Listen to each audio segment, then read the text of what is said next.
Hi, I'm Joe Rutter, and this is Chris Adamski of Triblive and Tribune Review. We're here to talk about the Steelers and talk about our mock drafts, who we think the Steelers are going to take not only in the first round on Thursday, but the rest of the rounds through the weekend. Now, Chris and I have a little bit different philosophy here in that neither of us actually picked the pass rusher, who the position that most people think the Steelers are going to address. Chris, you went with Gerard Davis from Florida, inside linebacker. What was your thoughts behind that? I just feel like that's, outside linebacker with the Steelers scheme over the years has always been the kind of the sexy position. Everybody wants one, and if they wanted it again and again, they can never fill it, it feels like. And that's part of the logic in taking an inside guy is that the outside has been so tough to fill. You take a guy who is probably a lot safer pick, a lot safer, easier position to project at the inside, probably highly rated, a little higher than 30th, so you get a little value there, and you can plug in, not miss a beat going from Lawrence Timmons, with all apologies due to Vince Williams, who could probably handle the job, but you think you probably want to maybe upgrade there and leave him in his spot. Yeah, and I went with Marlon Humphrey, a cornerback from Alabama.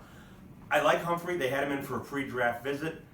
I really think they want to get a pass rusher, and the guy I really have been intrigued about is Charles Harris from Missouri.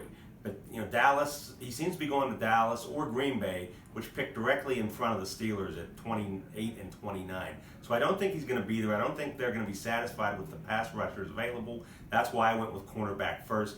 Think they'll address it later in the draft, which would be Friday probably. And for me, I have that being Derek Rivers is the number 2 selection, 62nd pick overall out of Youngstown State. And Chris? I also have second round, and this might be wishful thinking depending on how you look, and I'll probably look bad if he gets taken amongst the top 20 picks, let's say, before the Steelers even first round pick, which I suppose is possible. But Jordan Lewis just seems to have the, again, one of the safer type picks where he seems to be high character. Everybody seems to like him, the scouting community, a guy you want on your team. So I think the Steelers will be drawn to him, and they'd be happy to get him for sure toward the end of the second round.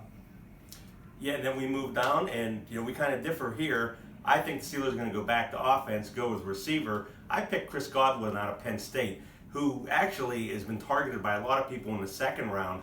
I think he'll probably go before the Steelers have a chance to get him in the third round, but I found it interesting that NFL Network's Mike Mayock, who is pretty knowledgeable in these things, didn't even have him listed among his top 100 players. Yeah, see, I went again 3. It's crazy. The Steelers that have gone. This would make it 5 years in a row taking defensive player in the first round, 4 years in a row taking defensive players in the first 2 rounds, and then I go again the third round for the second year in a row. First 3 rounds be defensive players, but it wasn't designed that way. I don't think the Steelers designed it that way. But if the guys at the top of their board are there, they're going to take him that way. And I think Jordan Lewis would be. They can fill in since Henquez Golson seems like it's not going to work out. Through either fault of his own or no fault of his own, but you can finally get your slot cornerback again, one of their white whales they've been looking for seemingly every year. Yeah, and they did bring Jordan Lewis in for a pre-draft visit, and that addresses the cornerback spot. You have it in the third round. I had it in the first. Now for me, going from there, I have it more going offensive heavy the next 2 picks.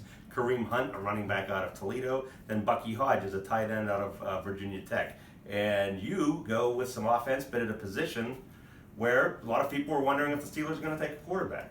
In my mind, if you can take a quarterback, you take him in the middle rounds, you take a guy who has a high ceiling and needs some development time. The one thing the Steelers have is development time. You have at least 1 year with Roethlisberger here, maybe 2, maybe 3. Dobbs fits that bill perfectly. He might have one of the highest ceilings of any of the quarterbacks, but he's probably not going to be ready to play in 2017, which the Steelers don't care about.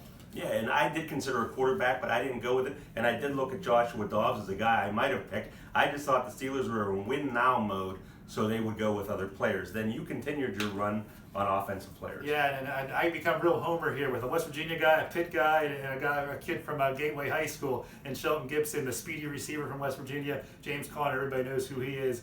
And then Monte Nicholson, and as a final pick, a safety. I think his draft stock. He came out a year early. Probably maybe been a mistake considering he's going to be taken this late. The other pick that I have is a nose tackle, Josh Tupou. I hope I say his name right. To kind of fill in because Dan McCullers has 1 year left in his deal and have that big body just on running downs. Yeah, and I went back to defense after Bucky Hodges for me going in the 4th round. I went with Blair Brown, an inside linebacker from Ohio, although I wouldn't be surprised if maybe Kendall Beckwith from LSU falls that far. Then I went with Monte Nicholson as well, although I have him in the 6th round as opposed to the 7th. And then I stayed on defense with another outside linebacker, defensive end type player, Keon Adams from Western Michigan, another player the Steelers brought in for a pre-draft visit. We'll see how we deal with our picks here in the next few days. Hopefully we can get a couple right, but that's our mock draft, and we hope you follow along with us.